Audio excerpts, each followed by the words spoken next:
So Tantra for me is really the way of living and the way of understanding things in our lives, especially connected to the opposite sex and to ours. Night Ignition podcast topic is Tantra. And what is Tantra? So by Wikipedia, I don't know. There is no official definition of Tantra in dictionaries. Definition of Tantra at dictionary.com. All right, let's. Tantra, any of several books of esoteric doctrine regarding rituals, disciplines, meditation, etc., composed in the form of dialogues between Shiva and his Shakti, Agma. Also called Tantrism, is the philosophy or doctrine of these books regarding the changing, visible world as the creative dance or play of the Divine Mother, and regarding enlightenment as the realization of the essential oneness of oneself and of the visible world with Shiva Shakti, the Godhead, influential in some schools of Mahayana Buddhism, especially in Tibet. All right. So basically now nothing. You know everything. Now we know everything. Because mostly we connect Tantra with sex, right? It even says Tantric sex is a slow, meditative form of sex where the end goal is not orgasm, but enjoying the sexual journey and sensations of the body. Now we know. All right. I'm only curiously engaging tonight. I have no idea. I mean, I read the definition of Tantra, but I'm like, it even says another thing. Tantra is an ancient Indian practice that dates back more than 5,000 years. In Sanskrit, the word Tantra means woven together. I would say woven together. Yeah. People who, what? It's woven. Woven. Yeah, entangled. Yeah. Thank you, Karina. You see, that's why we have you tonight. People who practice Buddhist and Hindu meditation may also practice tantric sex as a way to weave the physical with the spiritual. However, Tantra isn't just about sexual pleasure.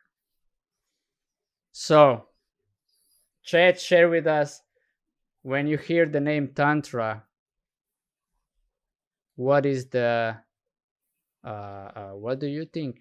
What resonates in your mind? So you hear Tantra, and what's next? What are the thoughts about it? What is your definition of it? All right. Mikey agrees, by the way, with Mr. JP that you are both pretty tonight. Thank you. Nice. Love for the Mikey. More than for JP. So Mikey, join in, I'm out. Nobody says, "Hey JP, you look good, you look pretty." No. It's okay. JP, it's okay. I get it. I get it. All right. So Mr. JP said just sex, but I don't even know much details on that. Looking forward to learn more tonight. All right. So what is Tantra for you two? Karina, you can start because you're a special guest tonight. So okay. So from my experience, Tantra is like a set of practices that enhances life. Or a set of practices that enhances life. Did I get that right?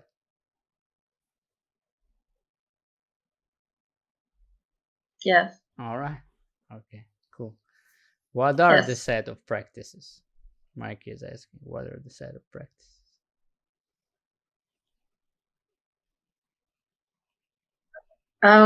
So some are exercises, meditation. For instance, I'm in a tantric workshop And we talk about, for instance, the practice of active love. And for instance, what is the difference between eroticism and sexuality? Like how to enhance your femininity, things like that. All right. And that enhances your life. Yes. By your experience. Yes. All right. All right. Cool. Hello, Verlich. All right. Ula, what is Tantra for you? What Karina said is very well said. I'm not going to be so poetic and nicely combining the words. This is what Karina really does perfectly. But for me, Tantra, I could say that like half a year ago, I would say that Tantra is sex. It's connected to sex, and that's all it is, right? That it's a deeper connection, that it's connected to meditation during sex. That would be my description. But that was one of the reasons that I joined the Tantra classes when Karina invited me. I was like, okay, this is something voodoo weird, but okay, maybe that's something I need, right? Because I just finished a relationship with my fiance, and let's put it that way, my sex life wasn't really good for the last year. I was like, okay, maybe I can improve that.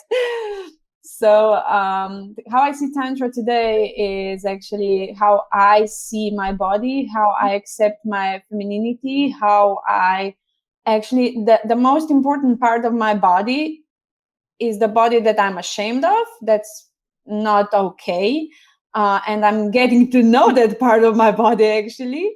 And I'm getting to know what I actually like, how it actually feels, what kind of ideas are in my head connected to sexuality, and how I can overcome that, because it doesn't help me when it comes to all the different areas of my life. So Tantra for me is really the way of living and the way of understanding things in our lives, especially connected to the opposite sex and to ourselves. All right. Mikey said my sex life isn't good for the past 4 years. Maybe you need some Tantra, bro. But okay, Mr. JP asks, what is the goal of Tantra? To feel life at its fullest.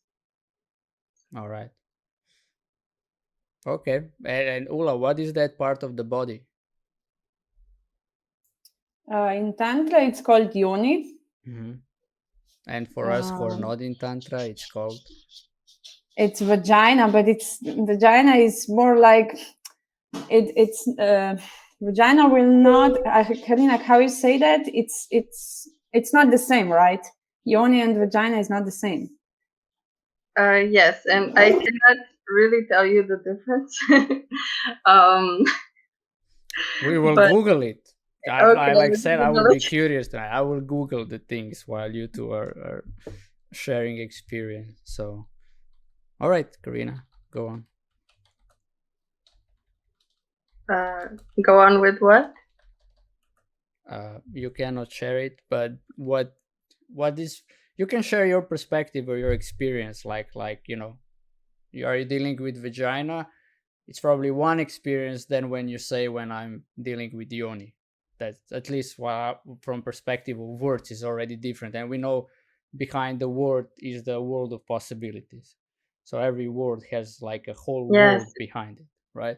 So if you say vagina, there is one word, and when you say yoni, there is probably another word. So.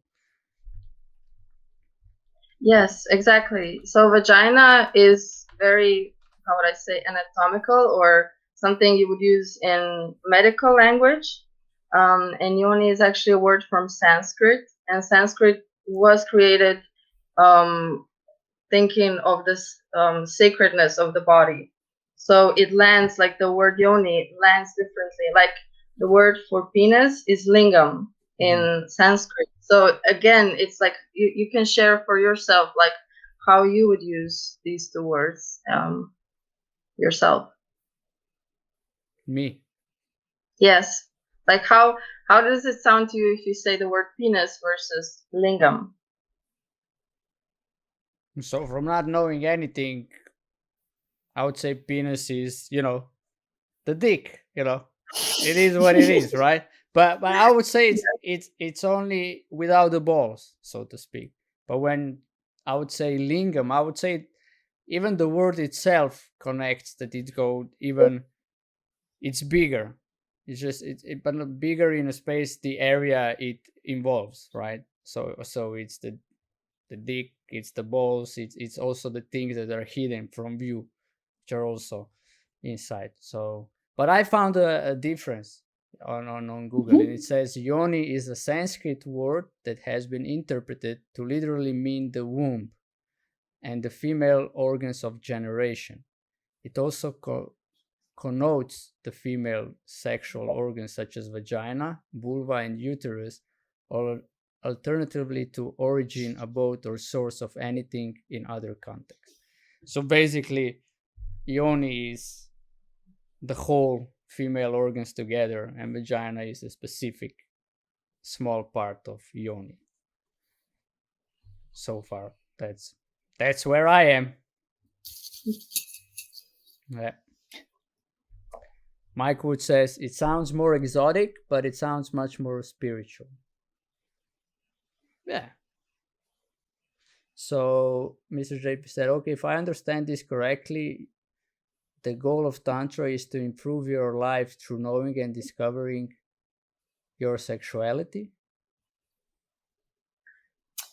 Well, in the workshop that we are doing, we are concentrating on more eroticism than sexuality. Okay, let's go into that before you answer this. So what is the difference between eroticism and sexuality? So let's start with sexuality. If when you are horny, you want to get something from someone, and when you feel erotic, you feel it inside yourself and you want to share this energy. Not like you want to get something, but you're just there and possibly somebody will connect to that. That's one of the differences. All right. For me, erotic energy if I compare it to sexual energy feels like someone is grabbing something at you or in you or on you or from you or something like that. It feels like a need. Yeah, it's like maybe, yeah, but you also can feel it if you're really working on your sensuality, so you feel more the energies. You can feel it's a heavy, it's a like grabbing energy, and when it comes to erotic energy, it's actually just it is there, and it's not forcing you to anything, or it's not like trying to get to you. It's just there, and it is, and whatever you do, it's okay. I know it's completely different, and for me, I was connecting all the touches with the sexuality, because when I was little, I didn't get like many of those from my mom. So for me, it was really weird for someone to touch me, because it would immediately goes like, okay, if you're touching me a little bit too long or too nicely or something, I know you want to fuck me or something like that. It was basically like that. And that was one of the reasons I continued with the Tantra, because I wanted to get over that. And I'm actually doing quite well. So when our teacher, she was touching me with erotic energy, but it, again, don't understand me wrong. She didn't want to have sex with me or something like that. She was just giving me the energy. she was actually sending me the love and how you say that, she would worship me as a human being, as a woman, and it felt so good. It was nothing like, I didn't think of sex or feeling like she wants like something from me, and that was really something new, and I never experienced something like that. So the question is, so porn movies are more sexual, but movies where you see the act but not the sexual organs is eroticism? Yeah, kind of. I mean, I would say neither. Both is nothing. I mean, I would say in movies there is none of that present. They're paid actors to do stuff, but yeah, but the energy you sense it, not always, but sometimes, many times, it's fake, but sometimes it's not. Even the actors would tell you that. But yeah, I think what Miss JP wants to say, yes, it's exactly like that. So but she just wrote, I just want to understand the difference. This is just an example. Yeah, let's go into another one then. For instance, we had an exercise where we were practicing eroticism, and it was looking for eroticism in everyday life. So, for instance, you would see a flower, and you could see it as erotic. And for me, when I was really looking, one of the things that I found erotic was when I took a shower and the drops were like dripping down the what is it called, the glass. I was looking at those drops, and it was like so erotic, So so the difference really is in the energy. So it's hard to speak about movies that we haven't seen, except maybe for porn movies we can say they're sexual. But for anything else, we would actually have to look at it and see for ourselves. Can we find eroticism in that? All right. Does that answer your question, Mr. JP? And I would say with this is like, all right, we will share here. You guys will share the experience. I cannot share it because I have no clue. I'm getting the clue of it, but I would say it's like with most things, you got to discover it for yourself, right? I mean, we can share a lot, and it's always with this we can share, but to really get it, you need to discover it. So yeah, but all right. And we now know a difference between sexuality and eroticism. So to go back to the question, the goal of Tantra is to improve your life through knowing and discovering your sexuality. Or eroticism. Not sexuality. Yeah, definitely we are not discovering our sexuality. I would say we are firstly discovering ourselves. Because you don't practice Tantra in couple, you practice Tantra first by yourself. So it's not necessary to practice Tantra to have a lover, right? All right. And for me, one of the things that I got just recently was, if I'm touching my face, I feel completely normal, right? And there are a lot of points on my face that feel really erotic, actually. But that's completely normal. I can do it in public, nothing's wrong. I can massage my face right here. But if I do that, if I, by myself only, I'm touching my yoni that way, it feels wrong. It feels, I feel shame, I feel guilt. So why is that? That should it be like that? I don't think so, because yoni is actually the only place in our body that actually, like a sponge, takes all the energies around us and everything, all the traumas and everything that happens to us actually goes there. And with touching it and make it feel okay, we are actually cleaning the traumas. All right. But not in a sexual way, in an erotic way. Okay, got it. And why is that? That was my next question. Yeah, why is what? Why in our part of the world, so to speak, right, is something not accepted as normal, right? It's like, yeah, of course you masturbate, yeah, of course, yeah, I do, yeah. And what you said might be there for a lot of people. It's a shame, it's guilt, it's something to hide. God forbid anybody sees you, you're doing that. It's all wrong. A lot of people are having troubles even masturbating in front of their partners.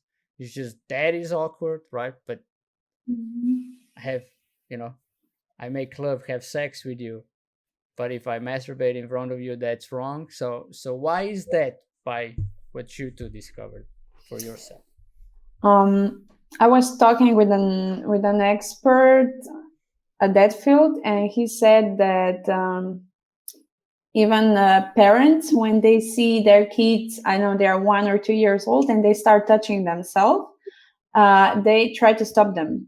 Like even the diapers, when they put them on, they cannot touch anymore, and that's actually that's not okay, because they are, first of all, they are discovering themselves, and second, they are relaxing that way, and that's why kids are then starting to bite things and, I don't know, destroying things in some way. He actually saw so many parents that came to him that their kids would be like 1 or 2 years old, and they would be like biting and, I don't know, screaming and everything, being kind of hysterical. And he would just say, just take his diapers off for a few hours per day and let him discover himself or herself. And all the beating and, I mean, biting and everything just stopped. So yeah, but in our society, oh, don't do that. And I remember my parents, when I was, I don't know how many years old, and I would discover that oh, that's nice, it feels good, right? And they would be like, oh, no, don't do that. So they immediately made it wrong. So for me as a kid, I really wanted to be good for them, and if they said that that's wrong, oh my God, I immediately felt guilty about it. So I connected that with guilt, with shame, and that's something wrong. Now I know why I touch myself so much. You're so nervous. No, but it really, for me, it is relaxing. Look, I will be sharing honestly. I'm lying on the sofa and I can watch whatever, and I have my hand in my pants, and Ursha is not comfortable with it. She's like, do that away. It's making me nervous, and I'm like, why? For me, it feels good. What's wrong? It's just like, if I touch my nose, that if I would be doing that for 2 hours, that would be okay. Nobody would say anything. But if I have my hand in my pants, there's something wrong. And now we can also look into that, right? Or Karina, do you want anything to add before I go to the next question? Yes, I remember that one of the tantric teachers, Sasha Cobra, she actually talks about that your lingam is your place of power. And she even gives advice to men, hold it, touch it every day, and you will like feel your own power.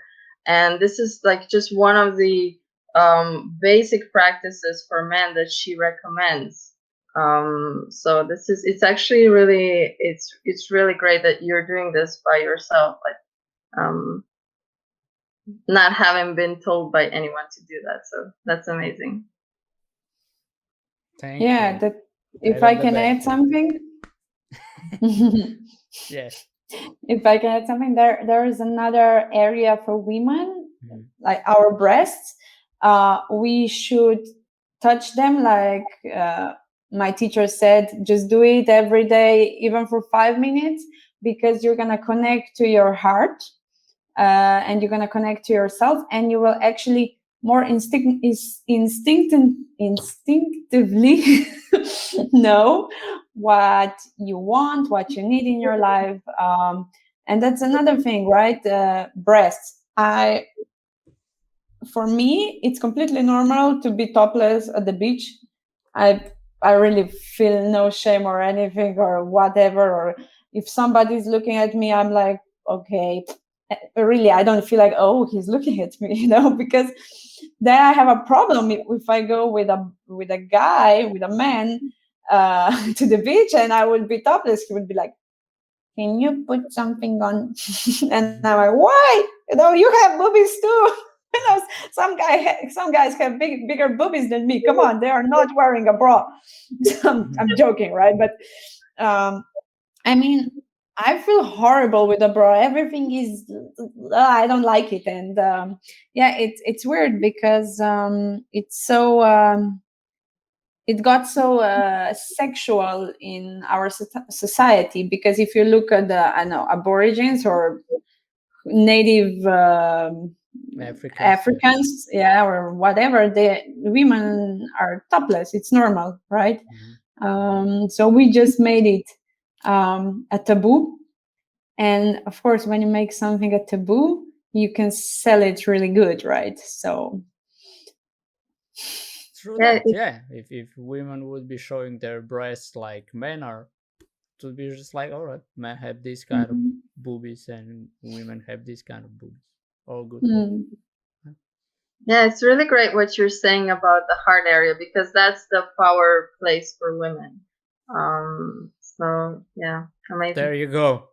Women, touch your breasts regularly, at least 5 minutes a day, and men, touch your lingam minimum 5 minutes per day. All right. Funny thing, sometimes I have dreams I'm topless on the beach. I feel terrible when I realize that. So bad. Yeah, and it is here. It is in our society, and where we got them, it's not really like, or BCJP said, blind spot, but it's not a blind spot. You got it from your parents. That's where you got it. Your parents covered you up. They didn't want you to touch the what it's called, the sexual organs, or yoni and lingam. They didn't want you to touch that. They were ashamed you touching, so, and that's where you got it from. So now it's just to let it go and discover it, and be with the feelings. That's one of the hardest thing anyway for human beings. Just be with whatever is going on. We try to fix it immediately, everything. Also in this way, the sexual, it doesn't feel good, I will fix it. No, just be with it. All right, it doesn't feel good. Okay, cool. Or it feels good. All right, be with it. Why so bad if something feels good? When it comes to these parts of the body, of course. Except if you have orgasm. Yeah, that's a necessity. That is it. That is it, right? And that is what I meant before when I said it's basically a need, right? When you said it grabs you, it pulls you, you gotta somehow comfort it. Just like when you're hungry, you have to comfort the hunger.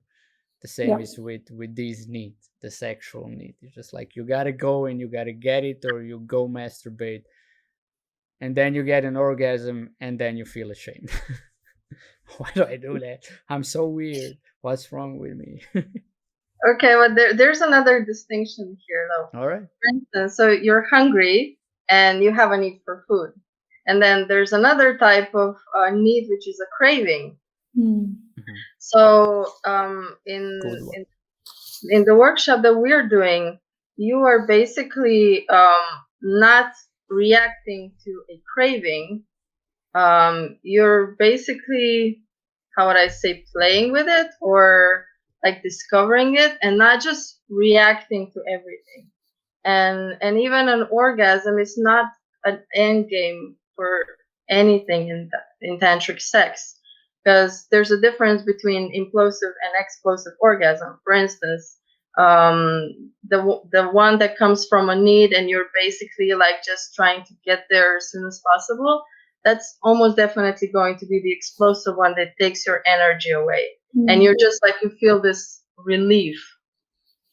And if you actually practice not like getting there, like not having an orgasm and actually stopping before pausing or changing something and then like starting over, it can actually be a lot more enjoyable if you do it a few times, and the energy then really moves through your body, so you can have a sensation even elsewhere in your body, not just in your genital area. So you're saying, to get practical, right? Let's say me and Mr. JP are having sex and I'm about to come and I stop and start, I don't know, maybe go down on her or start kissing her, but I pull it out and I stop. And then it goes back. And then we go back at it again. And just before I come, I stop again and do something else. And I do that for a couple of times. Yes. And then I should discover something new. I will discover something. Or I don't know. There's two things you can do here. So one of them is actually at some point, I will say from my experience, you're like, okay, that's the point of no return. Like I really want to come right now. So you're not stopping yourself anymore. And at that point, the orgasm is a lot more enjoyable than it would have been in the first place. And then there's another thing that is actually talked about in the male tantric workshop, because we have a female one. But we did mention it, which is ejaculation and orgasm is not the same thing. All right. So the male, you would have to join the male workshop. But what I know is that there's a muscle that controls ejaculation, and you can train it not to ejaculate and actually have an orgasm without ejaculation. Do you get it right? And without ejaculation, and in tantric, yes, and in tantric sex, the intention for this is actually to save your energy, because in your sperm there's a lot of your not just sexual but like your life energy, and when you ejaculate, it gets depleted. That's when you feel this release and no energy, you just want to take a nap. So that's how you're basically draining your life energy. So the training is really to keep your life energy and have an orgasm also. All right, and that you basically control when you want to ejaculate or not.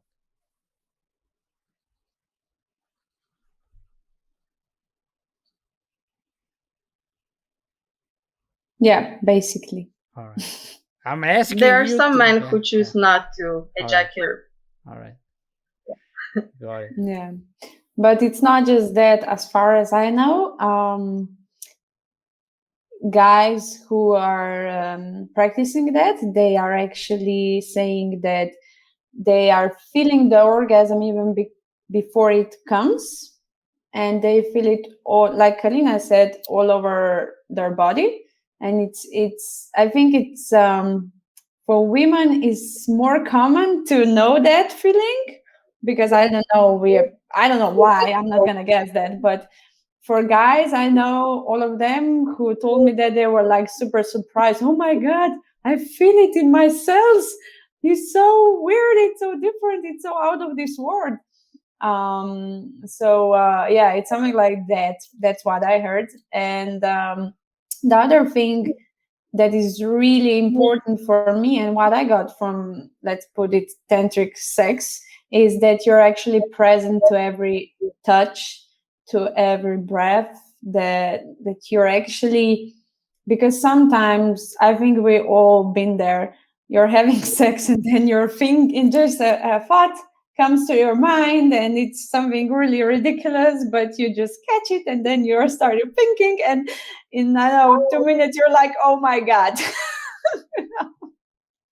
You weren't even there.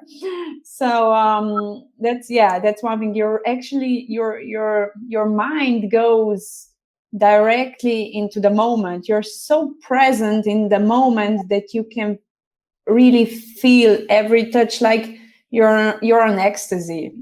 Like you really feel it like 10 times more. and it feels like, and the time stops. I don't know how to describe it differently, but yeah, that's something that I got from that, and I really enjoy that. So guys, So you start learning. you experience tantric sex.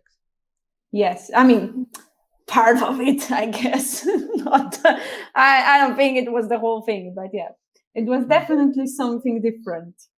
Yeah. All right. So first of all, Mike would say, first of all, I just want to say it is good we're talking about this, because we really don't talk and learn about this stuff. So thank you. Yeah, You're welcome. An orgasm is not an end game. I couldn't agree more. And then question, is tantric sex for new parents who have 5 minutes for themselves? Yes. All right, in 5 minutes we can experience tantric sex. You can experience tantric touch. All right. In 5 seconds. So that is 12 touches per minute. So that is 60 touches per 5 minutes. So we have 60 touches, Mrs. So I think what Ula is saying here is the tantric sex is not only when you are both naked in the bedroom. It is every interaction. Excuse me. You can make every interaction you have with your loved one erotic. And one of the things that we also learn is how you actually look at the person. They call it transfiguration. Basically, that you see the divine in them. Look at me that way now, so we get the experience. Or look at Ula now. Why not? You know. So we can learn. That's what we're here. Yeah. We can learn. Okay. Okay, you can go with me if it's easier. Yeah, look at Ula. I mean, I don't see the difference, but you guys probably know some difference. That's why you were like both acting weird when I say look at me like that. Well, both were like, I don't know what was behind. All right, look at Ula that way. And I would think you're looking at me anyway. So, but you know what would be the trick shot here? Look in the camera that way. Look in the camera, okay. And Ula, you too. So we all get the experience of you too. Okay.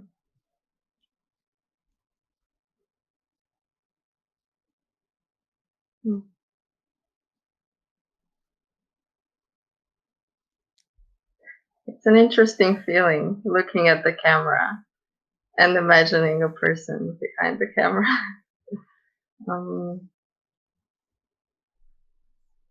But can you do it, or it's taking you away? It's taking me away a little, yeah. All right, then look at Ula. And Ula, you look at Karina.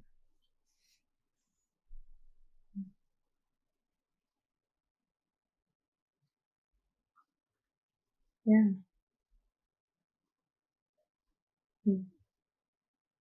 Yeah, that is a different look than before. Definitely. You both look weird before.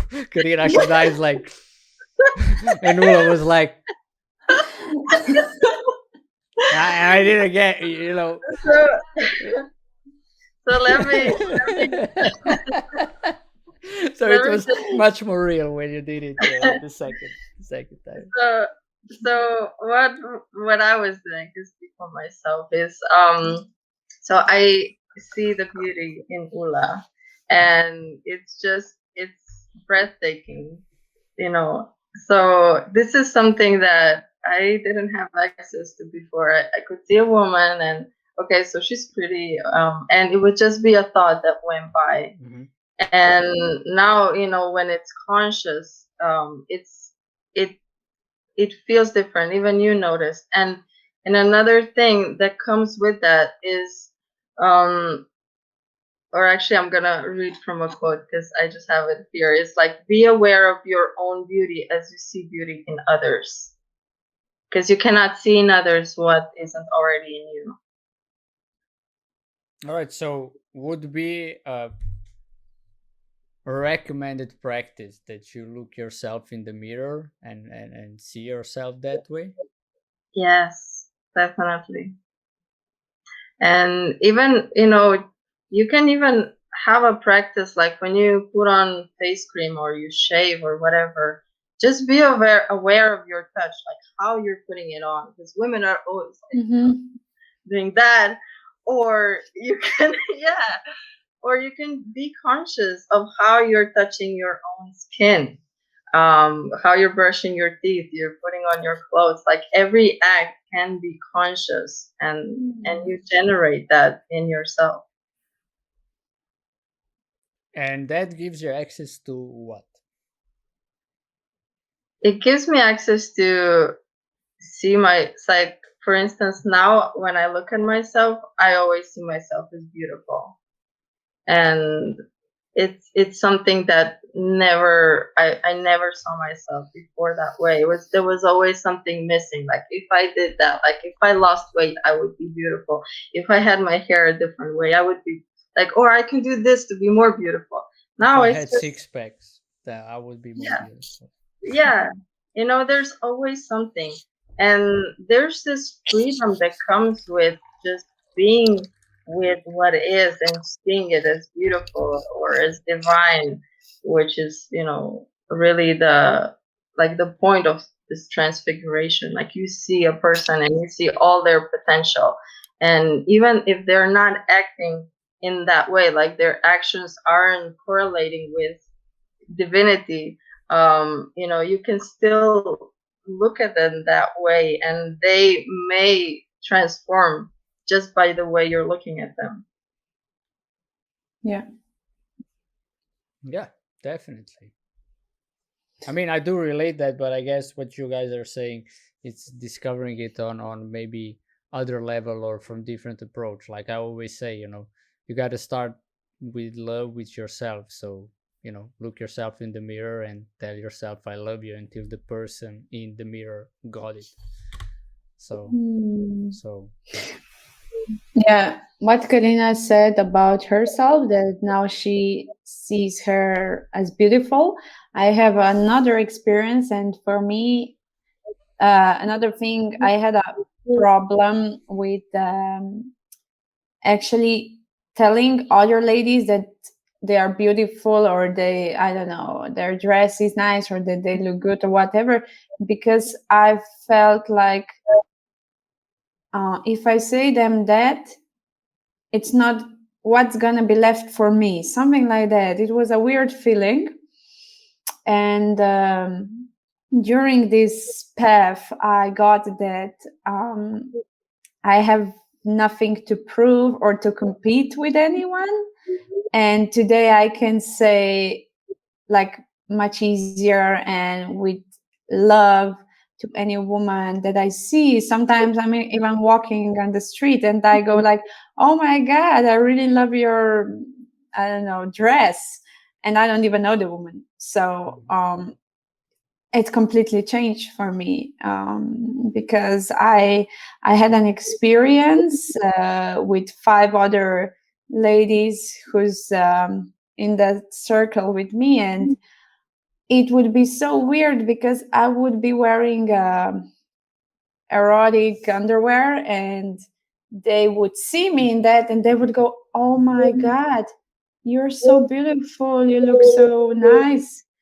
And I would be like, why are you telling me that? I didn't get it because I couldn't do that to them. So it was so weird. I was like, oh my God, that's so weird. And then I was like, okay, if I tell it to them that I feel weird, that's gonna be much better than I just keep it to myself. And I go like, girls, I feel so weird right now. I feel ashamed somehow. And then the other girl goes like, oh my God, I feel shame now because I was staring at you so long. So it was really an open conversation. And then we took a picture together, which was the most awkward thing for me in my life, because for me in my head that is wrong. That is something connected to sexuality, and that is like, almost like a bordel, something like that, blah, blah, blah, blah, blah. And then you can see the pictures. The first one, I'm like stiff totally, even my face. And then I relaxed, and I actually saw that's really nice, and the energy is not sexual, that everything's fine. And I saw the pictures, and they were erotic, not sexual at all, and they were so beautiful. There was so much love, sister to sister, at that photos, that I was like, okay, let's do more.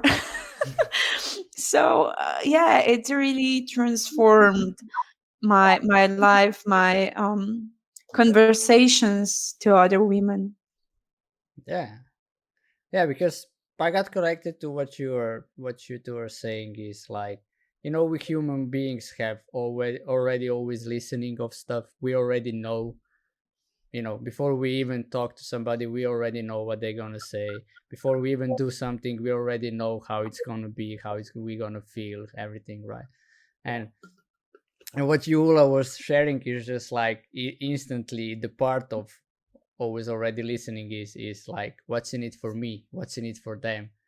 So I think that is a lot when we look at each other, right? Just like if I would look Ula for more than 10 seconds, she would be and say, why is he looking, man? What does he want? What, it's already there, right?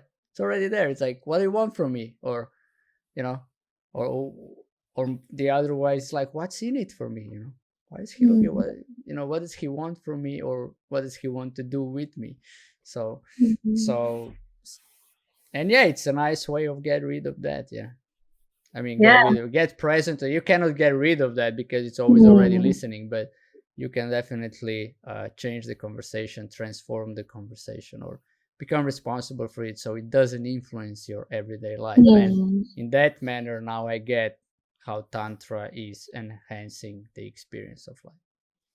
Yeah, and just to point out something that Ula has already said, this sisterhood. Because women, we are so used to competing with each other.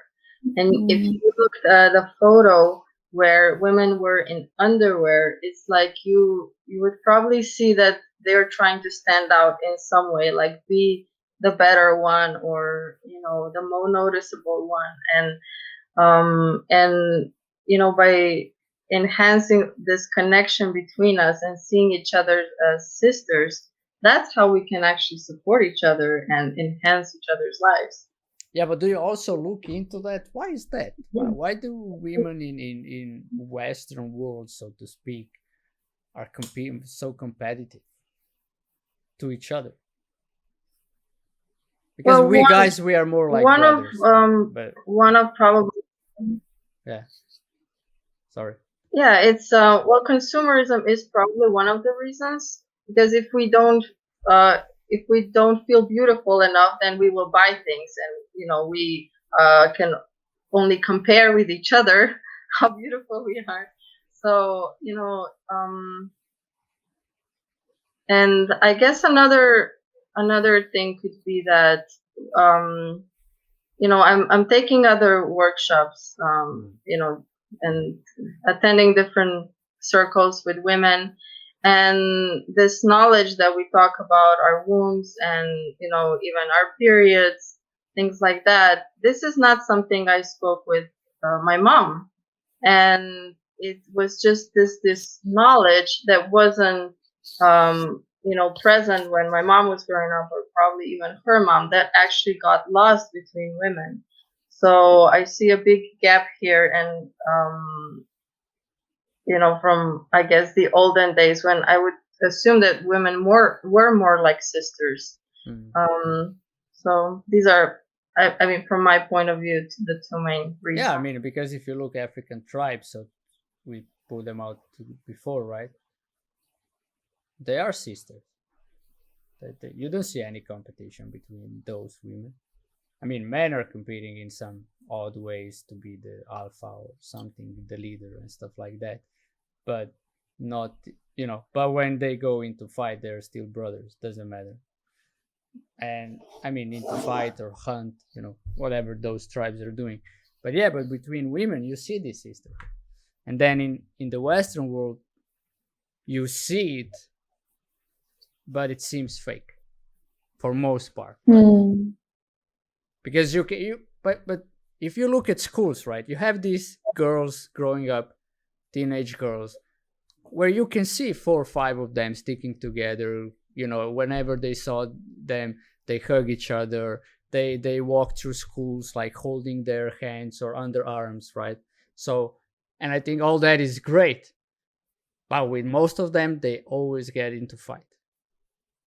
Just like it's inevitable for most of them. From my experience working with teenagers, of course, what they are sharing, right? It's not a how to say, hypothesis here. It's like I'm assuming something, but what they are sharing, and I guess it's what you said, Karina. It's had been lost, but for the Western world, I would say even before Roman Empire. You know what I mean? Even before that, it was lost like a long time ago. For this for these parts of the world, yeah. One of the things that is that girls are taught when they are little that they need men in their life, and that's the only way they're gonna be happy. And it's in all the stories, in all the Disney cartoons and everything.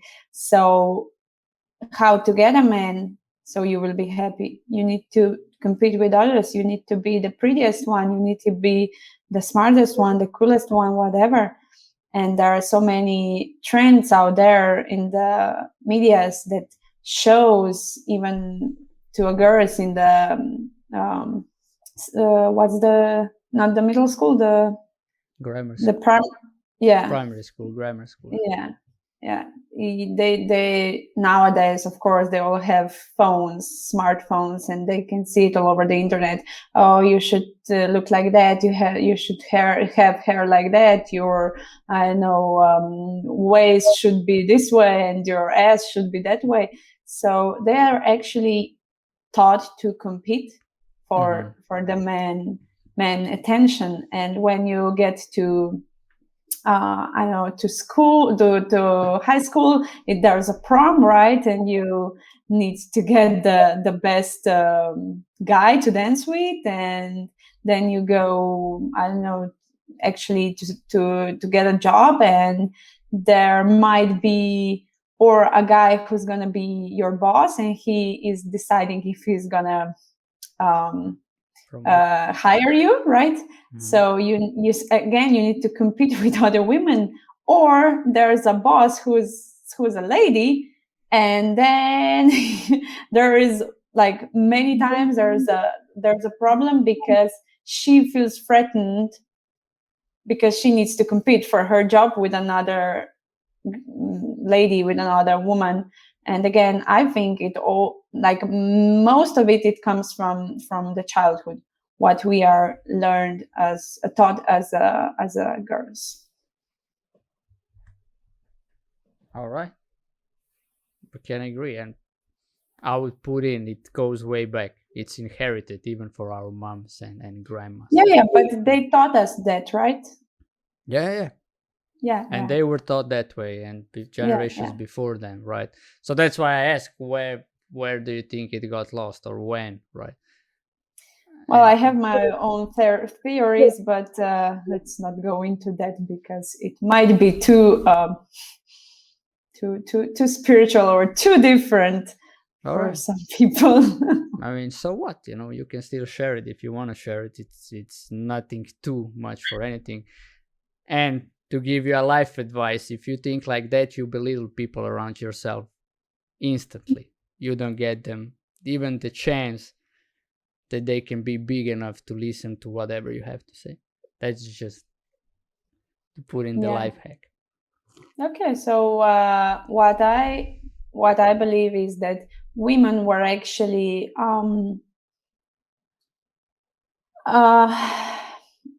so if you look at women's, just say it. No, if you look at women's aura and energy and power, it's actually bigger and stronger than men.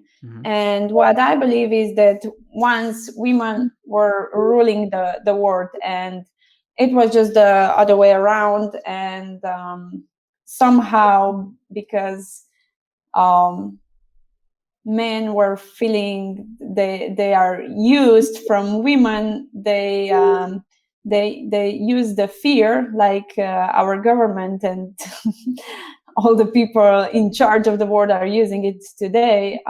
They use their fear to that they will be alone and they cannot defend themselves against them. So it turned all the way around. All right, interesting. Interesting.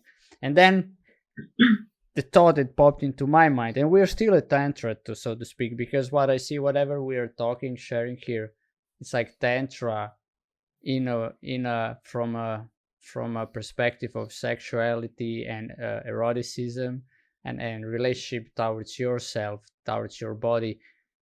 It's like going into the face of what we are talking right now, right?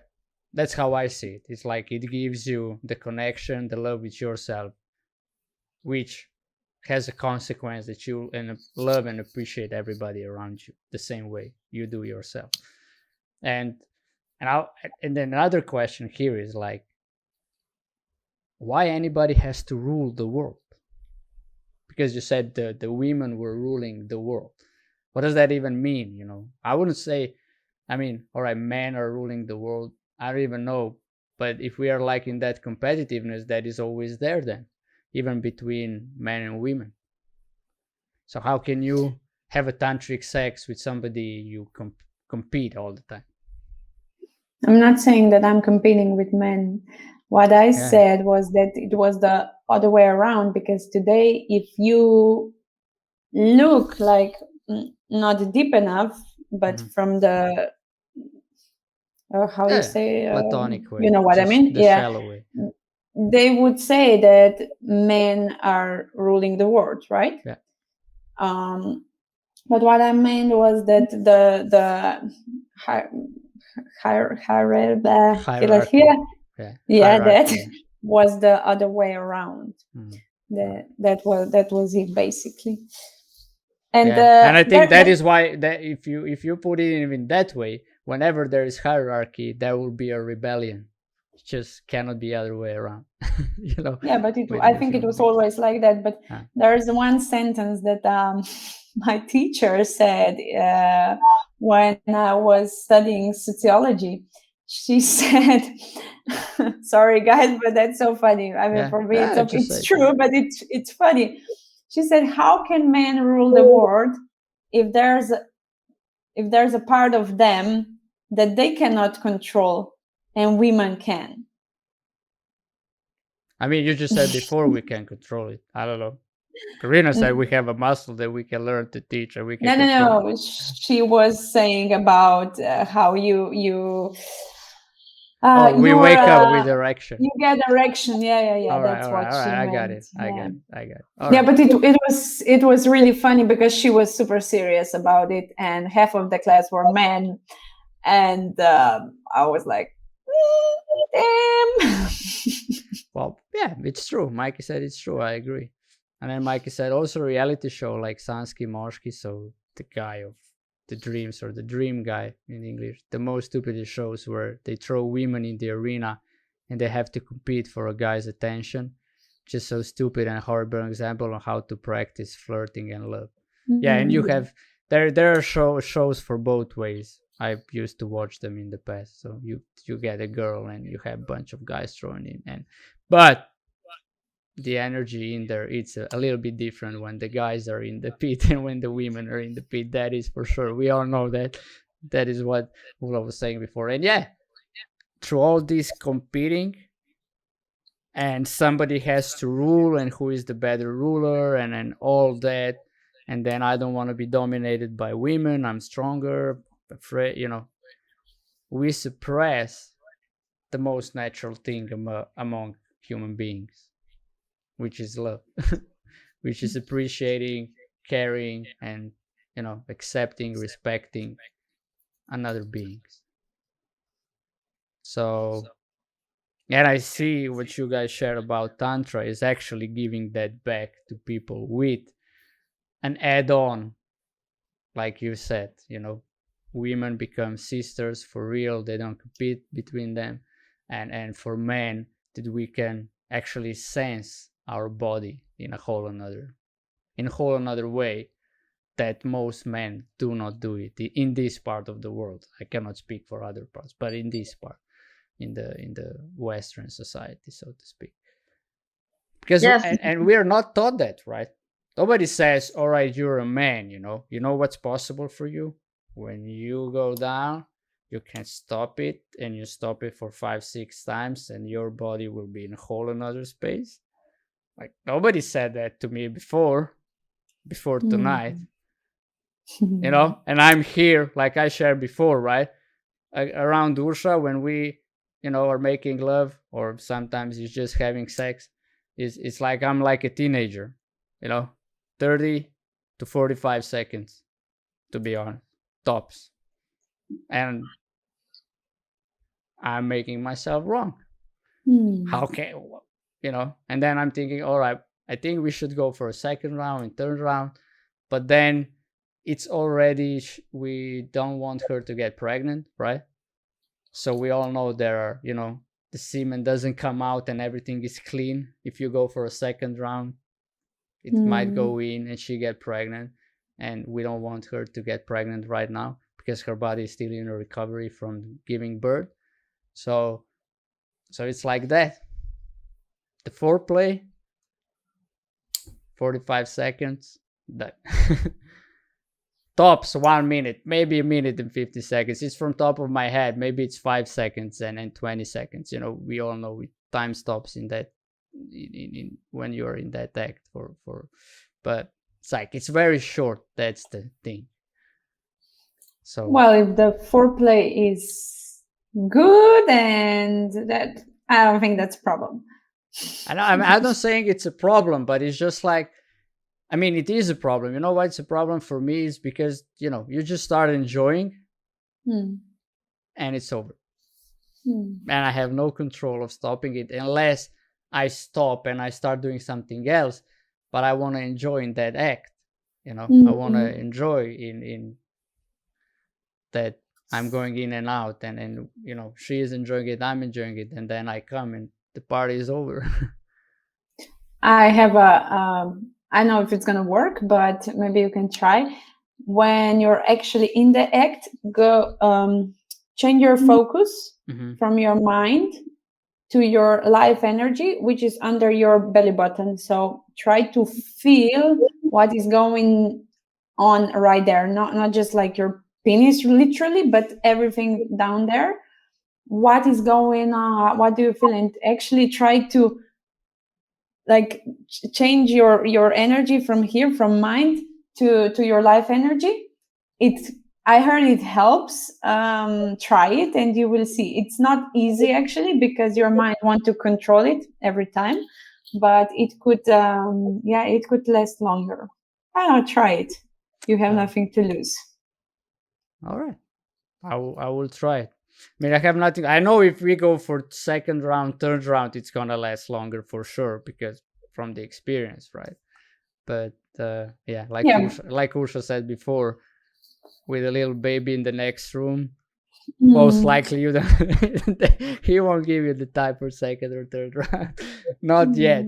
Not at the stage where we are now. It's Maybe also, you should. What it's called, edging, Mikey. I'm sorry, I didn't look at the chat when you were saying. Maybe you should practice some tantra massage or tantra touches. It's really, you can do it whenever, if you're sitting on the couch, and it really connects you. So we did it, right, Karina? And it's actually just gently, softly touching, massaging each other, and be aware of every move you make. So make it slowly, so you will able to be aware, actually, because it's pretty hard when you do it faster. And I think it's the same with sex, probably. So I don't know, try to make it way slower, and you will see how it will go. I'm not an expert in that field, but just thinking from that point that it might, be the same. All right. Thank you. All right, Google it, JP, but what you were talking about, it's getting to a point when you think you will finish, but you don't. All right. Let's Google it. Give it to everybody. Or everybody Google on your own.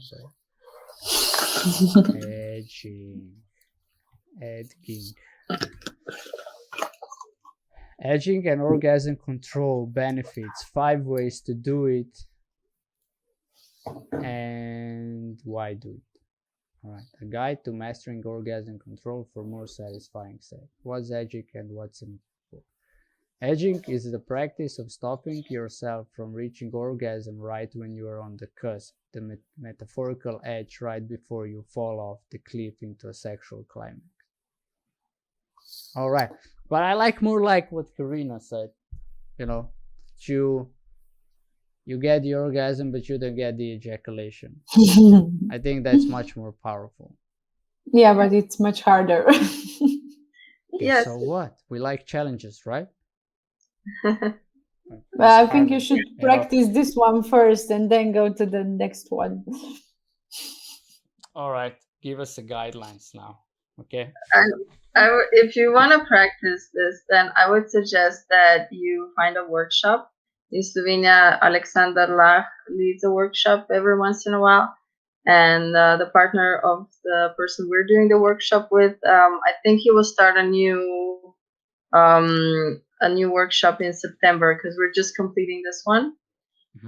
So there's definitely ways for you to learn it, and I would suggest that you look into that. But would I have to touch myself in front of other guys? No. Oh, I'm not asking, So what if you would? I don't know. I'm asking, would I have to do it? I have no idea. It's a workshop for guys. We didn't do it, so we can't really tell you what goes on there. Because what my mind says, it was like, all right, JP, so you're gonna take the workshop. There will be 5 dudes around you, and you guys are gonna practice how not to ejaculate. when you come, you will be. You know what I mean? It's gonna be all over the place. It's a mess. No, I don't want to do it. From what I know around these practices, you're actually practicing yoga positions. All right. To strengthen your body in different ways, and then you can also train that muscle. Cool. All right. So to end, what would be your tip for everybody who is with us? Like, what would be the first step into be more aware of what you're doing with your partner or while you're having potential sex with some? Well, I would go with that you start touching that person with complete awareness of the touch.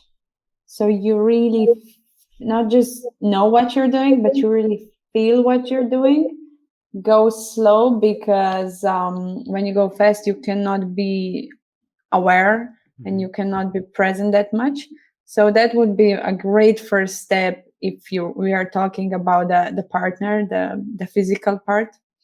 I think we can all practice that with someone or with ourselves.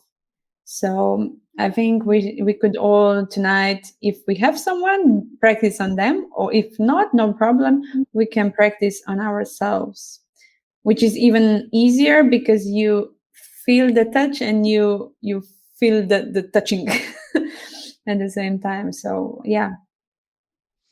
All right. Karina, your tip? It's really great what Ula said, and I want to add that first, for yourself, to guys, I would suggest that they do what you're already doing, which is the advice from Sasha Cobra: love and touch your penis every day. It is your place of power. And at the same time, for women, know that your place of power is your heart area. And so one of the things you can do is actually give yourself a breast massage, like consciously. You can do that every day. And actually practice being loving also. And both of those things, with what Ula said, I think it can transform your life. There you go. Night Ignition podcast on topic Tantra.